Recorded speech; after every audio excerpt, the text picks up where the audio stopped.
လုပ်ပေးတဲ့နဲ့မင်းတို့ဆုံးဖြတ်ရတယ်အဲ့ဒီအမျိုးခေါင်းဆောင်တွေဖြေလိုက်တယ်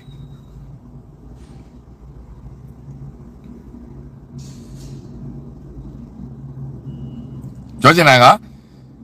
အဖွဲ့တွေထောင်နေဗျာလူတွေစုတယ်ဗျာစာရွက်ကြီးနဲ့အားလုံးပဲမင်္ဂလာပါ SSS ဂျန်နယ်မှာပြင်လေကြိုဆိုလိုက်ပါတယ် SSS ဂျန်နယ်ဟာဆိုလို့ရှိရင်နေ့စဉ်နေ့တိုင်းသတင်းတို့သတင်းကောင်းတွေကိုတင်ဆက်ပေးနေတာမို့ share subscribe လုပ်လို့မမေ့ပါနဲ့လို့တောင်းဆိုလိုက်ပါတယ် theory တွေခင်ဗျာဟိုဒီမှာရေးကြတယ်ဗျာစီးမင်းတွေစီးရကြလို့တယ်ဗျာဘယ်သူမှမပေးဘူးအဲ့ဒါလိုက်တောင်းတပြားမှမပေးဘူးမယုံဘူးလေဒါမျိုးအဖွဲ့တွေထောင်ပြီးလှုပ်ရှားသွားတဲ့လူတွေအများကြီးကဘာပေါ်မှာရှိတယ်NCGUB ပဲကြည်လေလက်တွေ့ဘာမှမလုပ်နိုင်ပဲနဲ့ဘယ်သူကပေးနေဘယ်သူမှမပေးဘူးအဲ့တော့ခေါင်းဆောင်တွေကပြန်ပြောလိုက်တယ်တဲ့ငါတို့အခုအလုပ်လုပ်တော့မယ်ငါတို့လုပ်ရက်ကိုကြည့်ပြီးမင်းတို့ပေးခြင်းနဲ့အကူအညီမင်းတို့သဘောပဲဒါလို့လေငါတို့ဘာလိုအပ်နေလဲဆိုတာမင်းတို့အသိဆုံးပဲသူတို့ကကမ္ဘာအစိုးရတွေလေကိုနဲ့လေအင်အားလဲကြီးတယ်သူတို့အကုန်သိတယ်ငါတို့ဘာလုံနေလဲဆိုတာတောင်းရမှမလို့တာအဲ့တော့ငါတို့လှုပ်ရက်ကိုမင်းတို့ကြည့်ပြီးတော့မင်းတို့ပေးကျင်တာပေးပေါ့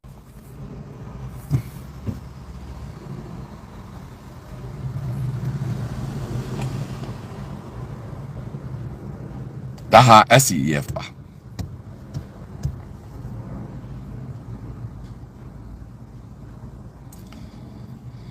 တချို့တွေရှိတယ်ဗျာအဖွဲ့ထားထောင်တယ်သိတယ်မလားအဖွဲ့ထောင်ပြီးတော့လူစုလိုက်တယ်ဗျာဥက္ကဋ္ဌလုပ်တယ်အားပြီးတော့ငါတို့အဖွဲ့ရှိတယ်ငါတို့ဒီအခွင့်အရေးပေးငါတို့ဒီထဲမှာပါခြင်းတယ်ငါတို့ဒီပတ်စံပေး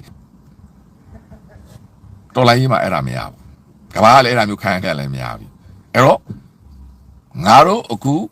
SCA ဖြစ်နေပြီငါတို့ဒါတွေရှိနေပြီအဲ့တော့ငါတို့ဘာလုပ်မလဲမင်းတို့စောက်ကြည့်မင်းတို့အခြေအနေကိုကြည့်ငါတို့လုပ်ရက်ကိုကြည့်ပြီးတော့မင်းတို့ပေးတင်တာပေးထောက်ခံတင်တာထောက်ခံငါတို့ကတော့အကူကြီးအမြဲလိုနေတာပဲ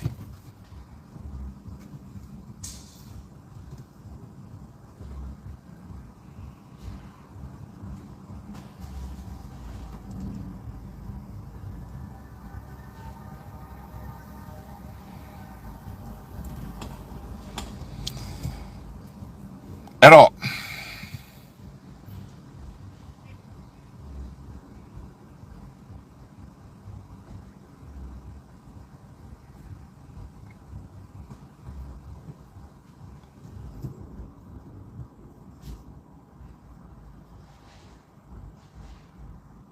ဒါဟာ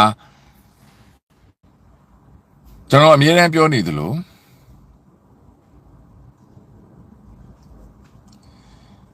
ကျွန်တော်အမြဲတမ်းပြောနေသလို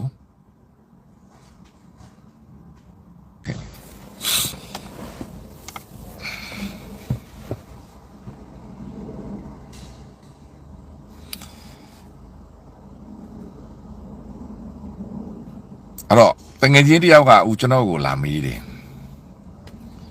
ဆိုင်မင်းဘာကူညီလို့တယ်မင်းအိမ်မှာမင်းကအလုပ်လည်းမသွားပြဘူးပေါ့နော်အိမ်မှာလည်းလူနာတွေနဲ့ပေါ့မင်းဘာကူညီလို့တယ်ကျွန်တော်ဘလို့ပြန်ပြင်မယ်ထင်တယ်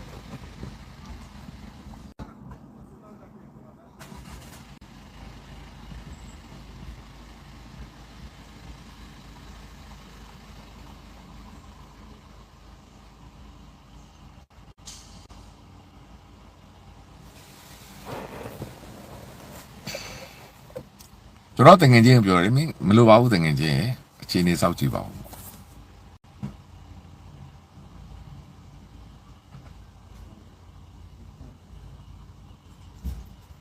သို့မဟုတ်ကျွန်တော်အလုပ်အင်တာဗျူးတစ်ခုသွားတယ်ပေါ့နော်အင်တာဗျူးသမားကကျွန်တော်မေးတယ်မင်းငါတို့ဘာတွေပံ့ပိုးပေးရမလဲမင်း bonus တွေလိုချင်တာလား overtime တွေလိုချင်တာလားအဲ့ဒီချိန်မှာကျွန်တော်ဘာလို့ပြန်ပြင်မယ်ထင်လဲ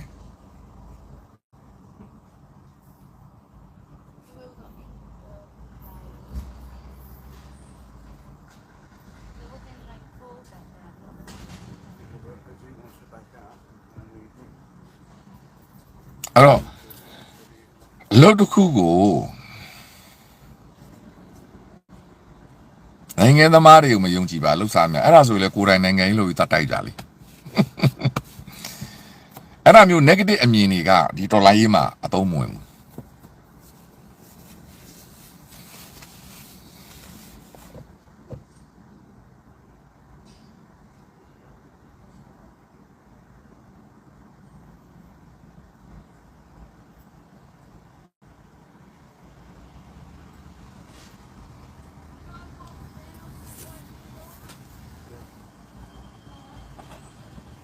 အဲ့ဒါ real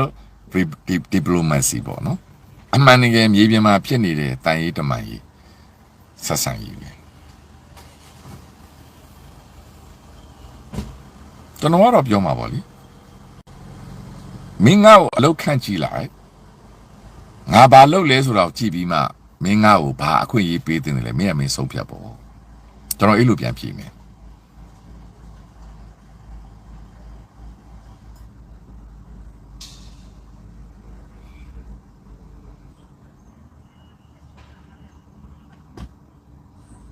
အဲ့တော့ကျွန်တော်တို့ခေါင်းဆောင်တွေကငါတို့အခု SCES ဖွင့်ထားတယ်ငါတို့ဘာလုပ်နေလဲရလက်ကိုမင်းတို့စောင့်ကြည့်လိုက်စောင့်ကြည့်ပြီးမှမင်းတို့ဘာလုပ်တင်လဲမင်းတို့ဆုံးဖြတ်တယ်ကောင်းလာအဲ့ဒီဖြေ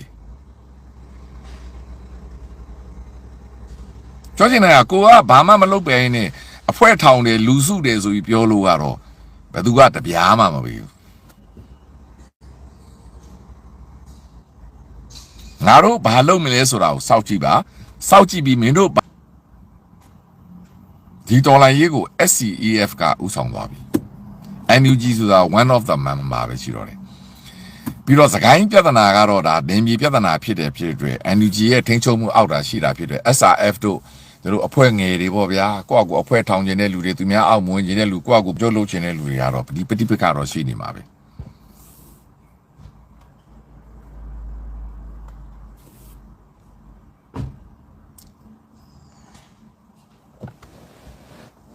လူကြီးမင်းကအန်ယူဂျီကဇလန်စကီလို့ပြည်တွင်းမှာမရှိဘူးဆိုတာဘယ်သူကိုပြောတာလဲတော့လူကြီးမင်းကဘလောက်သိလို့လဲအဲ့တော့ဇလန်စကီကအီရန်ရဲ့သူဘယ်လိုပြောမလဲ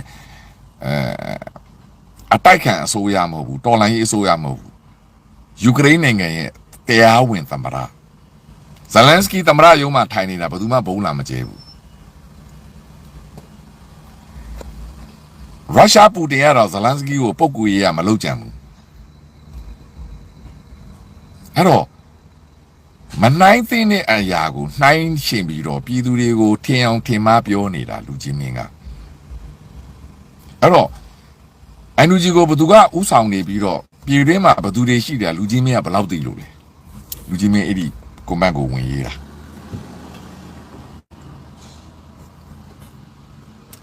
အလွန်အမတန်ဆိုးရွားရုံမှာပတ်ဆက်တဲ့စစ်အာဏာရှင်စနစ်အောက်မှာကျွန်တော်တို့တွေဟာလှလှပပကစားနေတာ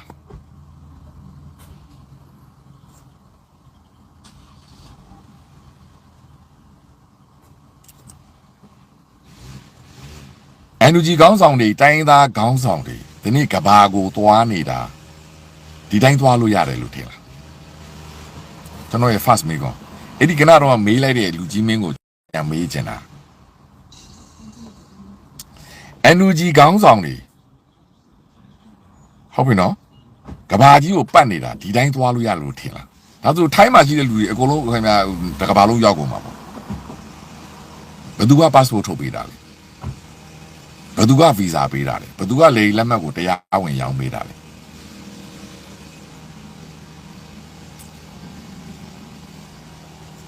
ရန်ကုန်ကနေအမြန်လန်းကိုစီးပြီးတော့မန္တလေးနေပြည်တော်သွားသလိုလွယ်တယ်မျိုးထင်နေလို့လားနိုင်ငံတကာကိုခီးသွားနေတာ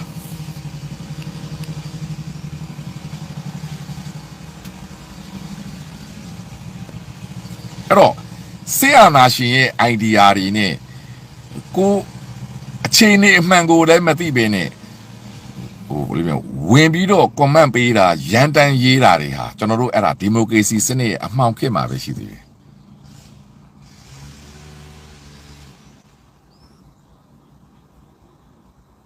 အခုဒီကောင်းဆောင်တွေကဘာကြီးဦးလာနေတာဘယ်သူ passport ထုတ်ပေးတယ်လို့ထင်လဲဒီတိုင်းစာရွက်နဲ့လာလို့ရမယ်ထင်လားဘာကြောင့်လဲသူတို့ဒီမြန်မာနိုင်ငံမင်းအောင်လှိုင်အစိုးရကတရားဝင်တပုံအဖြစ်အသိမဲ့ပြုထားတဲ့လူတွေဘယ်ထိုင်းကပေးပြန်ပေးစီရဲမှာလဲအဲ့ဒီနောက်ွယ်မှာဘာတွေရှိတယ်လဲဆိုတာသေသေးချာချာစဉ်းစားကြည့်ပါ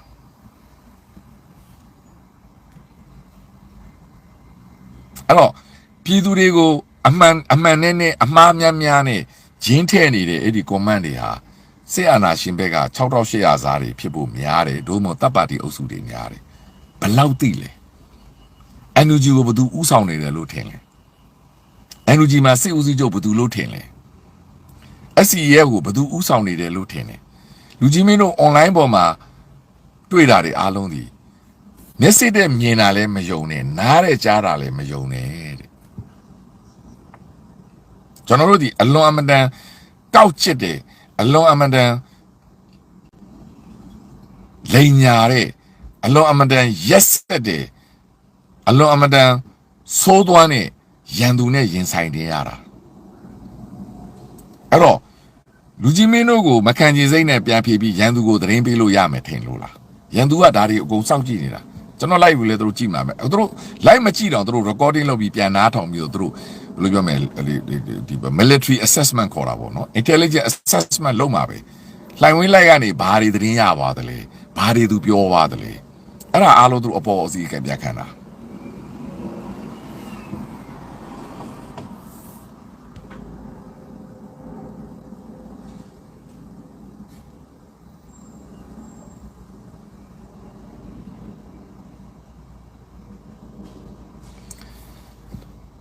ဘယ်နိုင်ငံကမှ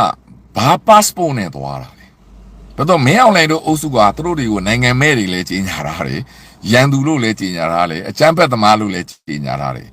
နော်အခုဆိုရင်သူတို့နိုင်ငံတကာအင်တာပိုမှာလည်းသူတို့စိန်ထုတ်တာမှာဘာသူတို့ကတိုင်းပြည်ကိုသူတို့က rule လုပ်နေတာလေပြောချင်တာက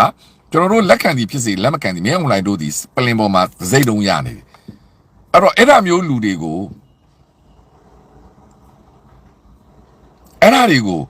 နိုင်ငံတကာကဘယ်လိုပုံစံနဲ့သူတို့လက်ခံပြီးပေးသွားနေတာလဲ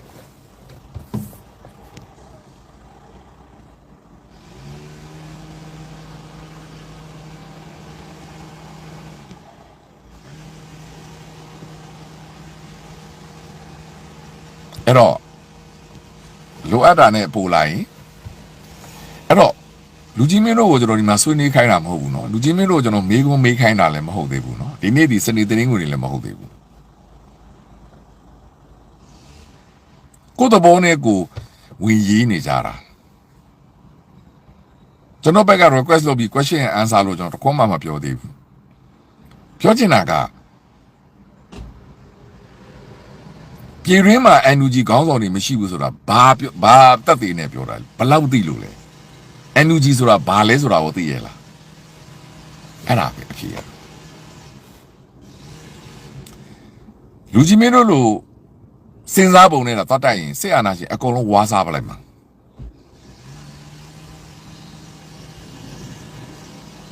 ကျွန်တော်ဘောလုံးပွဲမှာရှိတယ်လေပါလေဘယ်ခြေပြပြီးတော့ညာခြေနဲ့ကန်တာလေဟုတ်လားဘောလုံးသမားတွေဦးသိပါတယ်နော်ကျွန်တော်အဲ့ဒါစကားမှားမှာဆိုဘယ်ခြေပြပြီးညာခြေနဲ့ကန်တာလေအယောင်ပြတာလေ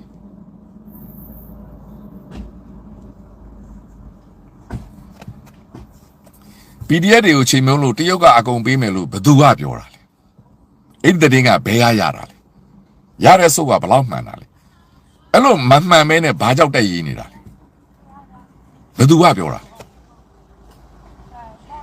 ကျွန်တော်အဲ့ဒါကိုပြောနေတာကျွန်တော် like ကိုနားထောင်တဲ့လူများသည် PDF 9နှစ်ရှိပြီအဲ့လိုအရေးမရဖက်ပြအတင်းဖြင်းနေလာပြီး comment ဝင်မရေးနဲ့ဒါမူလတန်းကြောင်းမဟုတ်ဘူးဒါမူကြိုကြောင်းမဟုတ်ဘူးအဲ့တော့တရုတ်ကအကူအညီပေးတော့မယ်လို့ပြောတာဘယ်သူကပြောတာလဲတရုတ်ဝင်တမရပါဇက်ကပြောတာလားတရုတ်နိုင်ငံရေးဝန်ကြီးဌာနကပြောတာလား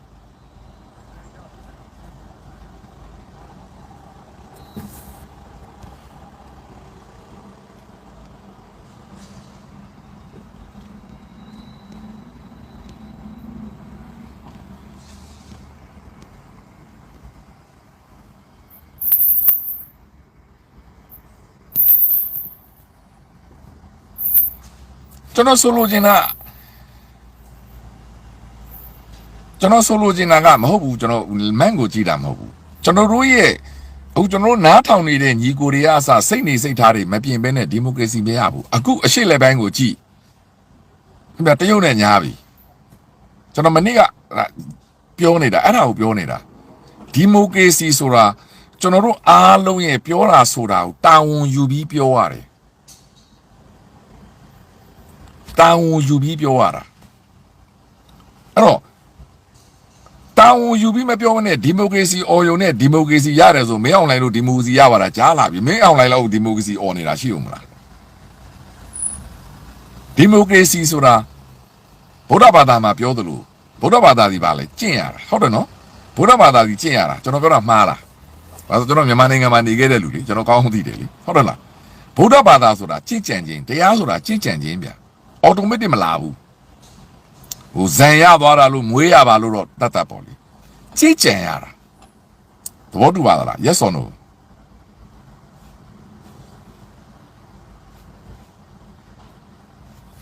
ဘုရားဘာသာဒီကြည်ကြံရတာသဘောတူပါသလားမူပေါ်ကနေကြမလာဘူးဘုရားသခင်ကကိုအော်တိုမက်တစ်မပေးဘူးတချို့ကပြောတော့ဗျာဇန်ရတာလို့မွေးရပါရတာလို့အဲ့ဒါကျွန်တော်မသိဘူးနော်ကျွန်တော်ပြောချင်တာကကျွန်တော်ကြီးခဲ့တဲ့ဗုဒ္ဓဘာသာနိုင်ငံဗမာနိုင်ငံမှာနော်ကျွန်တော်အဖွားတွေလည်းဗမာတွေပဲကျွန်တော်သိသလောက်ဗုဒ္ဓဘာသာသည်ကျင့်ကြံရတာဒီမိုကရေစီဆိုတာကျင့်ကြံရတာဗျ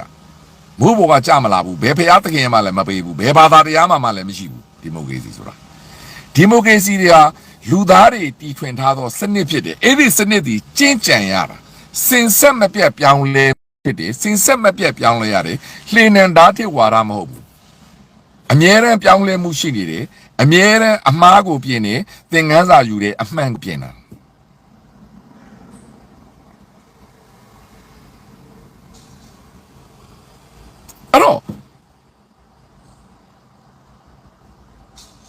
အဲ့တော့ဘာကိုဆိုလို့ကျင်တာလဲဆိုရင်ဒီမိုကရေစီဆိုတာအခုအမေရိကန်နဲ့အီရန်ကိစ္စသူတို့အာရပ်နိုင်ငံတွေရဲ့ယက်တီချက်အစ္စရေးရဲ့ယက်တီချက်အီရန်ရဲ့ယက်တီချက်မင်းတို့ခံကြတော့ထရန့်ကအပြတ်ရှင်းပြီအခုမှမဂါရဲ့သဘောထားကအခုမှမဂါရဲ့သဘောထားကရှင်းရှင်းကြီးပေါ်တာကျွန်တော်အဲ့ဒါကိုရှင်းပြမှာဒီနေ့ဟိုဒီ live မှာမပြောရင်လည်းနေ့လည် live မှာပြောမှာဘာကိုဆိုလို့ကျင်တာလဲကျင့်ကြံရတာကိုကျင့်ရတာ train လုပ်ရတာအဲ့တော့ဒီမိုကရေစီကိုလိုချင်နေပြီးတော့ဒီမိုကရေစီ live ကိုနားထောင်ကြတဲ့လူများကိုယ်တိုင်ကစပြီးကျင့်ကြံကြပါမသေးကြမရေရာနဲ့ပောက်ကရသတင်းတွေပောက်ကရcommentတွေမရေးကြပါနဲ့နောက်တစ်ခုမသေးကြမရေရာနဲ့ကောလာဟာလသတင်းတွေတက်မရေးပါနဲ့ကြည်ကြံရတာဒါဆိုရင်ကျွန်တော်တို့ SCEF ခေါင်းဆောင်တွေကမ္ဘာခေါင်းဆောင်တွေကိုဖြေလိုက်တာအမှန်ပဲငါတို့ကြင်ကြံနေတယ်ငါတို့ကြင်ကြံနေငါတို့ရဲ့သမာဓိငါတို့ရဲ့တိတ်ခါငါတို့ရဲ့လှုပ်ရက်ငါတို့ရဲ့စုဖွဲမှုနဲ့ငါတို့ရဲ့လှုပ်ရက်ကိုကြည့်ပြီးမင်းတို့ပေးသင့်တာမင်းတို့ပေးမပေးလဲစိတ်မဆိုးဘူးငါတို့ကတော့အကူကြီးအကုန်လုံးနေတယ်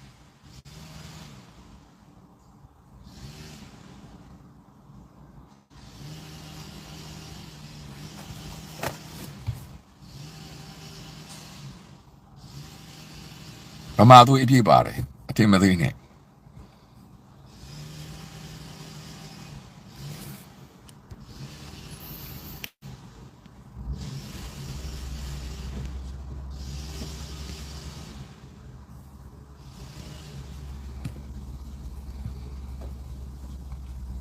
လူတယောက်ကိုပြောတော့မယ်လူတစုကိုပြောတော့မယ်ဆိုနင်းနေတာဖြစ်သွားရင်ငါအပြောခံရရင်ငါဘယ်လိုခံစားရမလဲကိုချင်းစာတရားရှိခြင်းတရားဒီမိုကရေစီပဲအဲ့လိုကိုချင်းစာတရားရှိလို့နိုင်ငံတကာကနေဒုက္ခတွေလို့ခေါ်တယ်သွေးပတော်သားမဆက်လူတွေအားလုံးကိုကယ်တင်ပြီးကျွေးမွေးဆောက်ရှောက်ထားတာဆောက်ရှောက်ထားတာတရားလွန်နေလို့ဒီပြားရှိတဲ့လူပြူတွေကကန့်ကွက်နေတာသူတို့ဒီကြင့်ကြံတာအဲ့ဒါကိုတချို့သောလူတွေကအခွင့်အရေးလာယူပြီးတချို့သောအာဏာရှင်နိုင်ငံတွေကစပိုင်တွေလွှတ်ပြီးတော့ဒုက္ခလာပေးနေလို့အခုပြန်လဲကန့်သက်ရတာ ကိုချင်းစာတရားသည်ဒီမိုကရေစီရဲ့အခြေခံပဲကိုချင်းစာတရားနဲ့လူတွေကိုစဉ်းစားပြီးဥပဒေပြုပြင်ခြင်းအဲ့ဒီဥပဒေပြုကနေပြီးတော့ခုနိုင်ငံသူနိုင်ငံသားတွေအလုံးမရှိတဲ့လူဘလို့နေမလဲအိမ်မရှိတဲ့လူဘလို့အိမ်ပဲလဲဆိုတဲ့စဉ်းစားပုံကနေဒီဥပဒေတွေပေါ်လာတာသူ့ကိုနှိမ်ပြောရင်သူဘလို့ခံစားငါ့ကိုလည်းလာနှိမ်ပြောရင်ငါဘလို့ခံစားမှာဆိုတဲ့ကိုချင်းစာတရား